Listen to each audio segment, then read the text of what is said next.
Welcome to Calculus. I'm going to work through a 3.8 problem today, and I have the hiccups, so that will be entertaining for you. But I'm going to actually do example 2 that is in the book on page 230.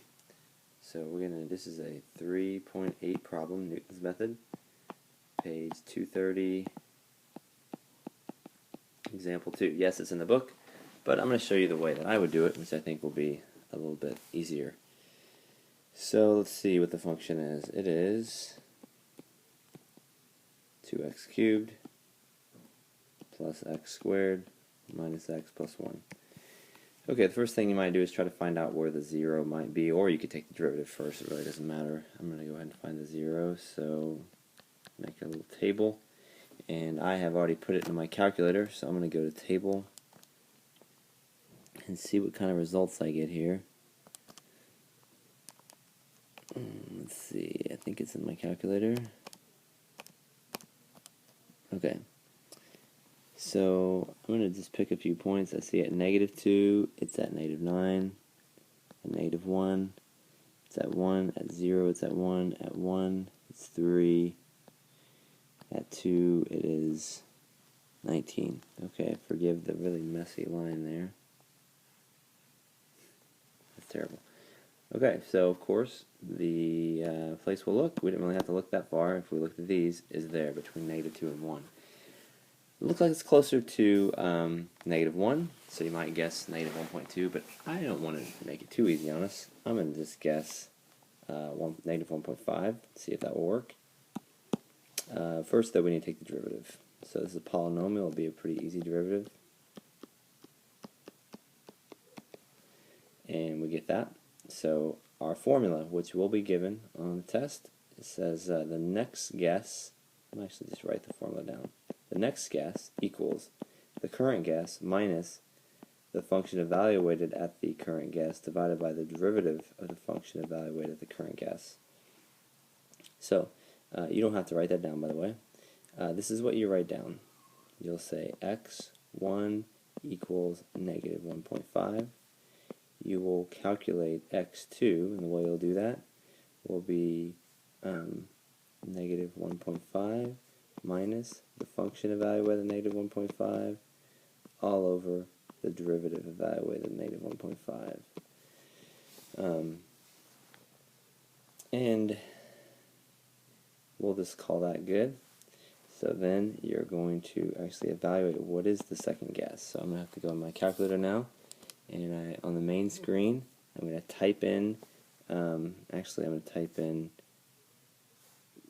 well, we talked about this in class, but I'm going to type in -x, actually I'll just type in x, and I'll try to squeeze it in up here.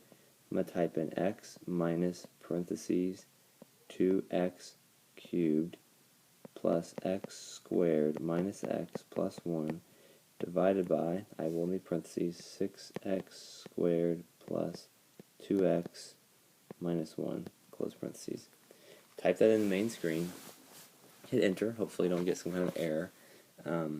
Really, probably the thing you should do first is say 1.5 stow x, but I always end up doing that second for some reason. Then, let me do it now. Oh, it should be -1.5, right? -1.5 stow x, enter, second enter, and my calculator is going to tell me my second guess should be -1.2895. And then we're just going to keep going. So I'm now going to stow that value, so the calculator is going to look like this. Stow that in for x, so stow x, and you don't have to hit second answer. If you hit stow, it's going to assume you mean that. Enter, and then second enter, and now I get -1.2370 rounded to that many decimal places. Let's keep going. Stow. I'm not going to keep showing my work here, but I'm not going to keep showing what I'm putting in the calculator, but you'll keep doing that.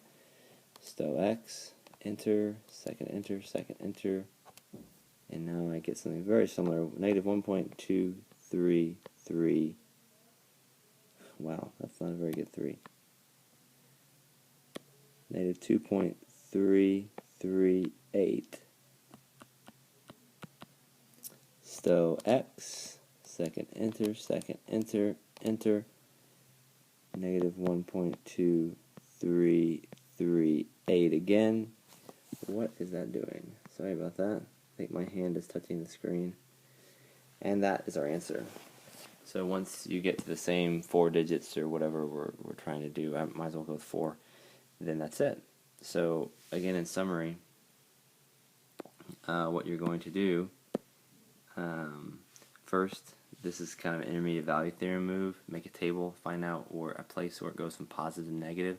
It's probably going to occur between, I don't know, for sure negative 10 and 10, probably between negative 5 and 5. So if you scroll through those, you'll come across at least one place where it goes from negative to positive. You only have to find one. Once you find an interval like this, make your guess in the middle. If you want to make a little more clever guess, like negative 1.2, might save you an iteration, but I usually don't mess with that.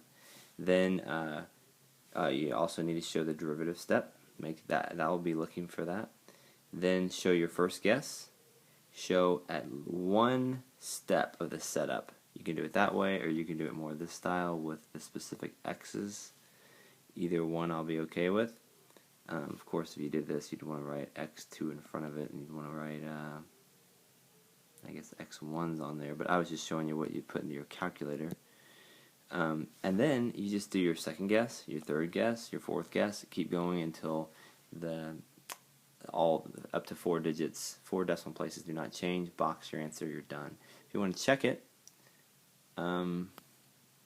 you could take that stowed answer and plug it back into the function, and you should get something super close to 0. So that's pretty much the process. I hope that helped.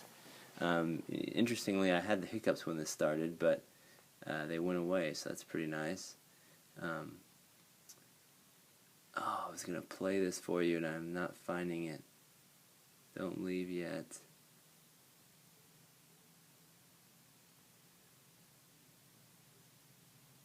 Here it is. So I hope you enjoyed this video. I got under 8 minutes, so I'll see you next time. This is pretty much the worst video ever made. Bye. Made with Doodlecast Pro.